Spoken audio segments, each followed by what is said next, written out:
శరణ్య ప్రీతి ఇద్దరు డైవర్స్ పేపర్స్ని తీసుకొని అనన్య సీతమ్మని దాచిపెట్టిన గోడం దగ్గరికి వస్తారు. శరణ్య ప్రీతి వచ్చేసరికి కూడా సీతమ్మ ఆ మంటల్లోనే ఉండిపోవడంతో బాధపడుతూ అయ్యో అంటూ కన్నీళ్లు పెట్టుకుంటూ ఉంటారు. శరణ్య ప్రీతిలని చూసిన అనన్య వెటకారంగా డైవర్స్ పేపర్స్తో పాటు అప్లికెంట్ని కూడా తీసుకొచ్చావా, ఇలా ఇవ్వండి అని అంటూ డైవర్స్ పేపర్స్ ఇవ్వమని వెటకారంగా అడుగుతుంటుంది అనన్య. అప్పుడు సీతమ్మ వద్దమ్మ, నా కోసం నిండు నూరేళ్ళ నీ జీవితం పాడు చేసుకోకమ్మా ప్రీతి అని అంటుండగా కన్నీళ్లు పెట్టుకుంటూ ఉంటుంది ప్రీతి.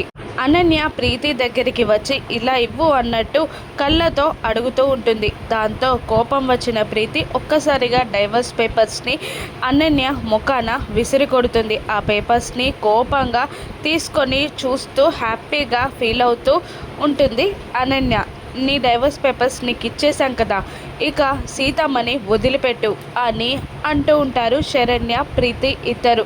రౌడీలకి సైగ చేయగానే ఆ మంటలని ఆర్పేసి కుర్చీకి కట్టిన సీతమ్మని వదిలిపెట్టేస్తారు రౌడీలు. దాంతో సీతమ్మ వచ్చి శరణ్య ప్రీతిలని గట్టిగా వాటేసుకుంటుంది, ఏడుస్తూ ఉంటుంది.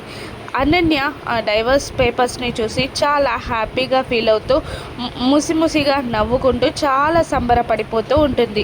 శరణ్య ఇలా అంటూ ఉంటుంది అనన్యని, ఏంటి చాలా మురిసిపోతున్నట్టున్నావు, ఆనందపడుతున్నట్టున్నావు అని అంటూ ఉండగా ఏ పడకూడదా అని వెటకారంగా అంటుంది అనన్య. అప్పుడు నీకు మరొక ఊహించని ట్విస్ట్ కూడా ఇస్తున్నాను అని శరణ్య అంటూ విజిల్ వేయగా ఒక డోర్ నుండి దర్శన్ తర్వాత రోహిత్ ఇద్దరు సీన్లోకి ఎంటర్ అవుతారు. దర్శన్ రోహిత్లని చూసిన అనన్య షాక్ అవుతుంది.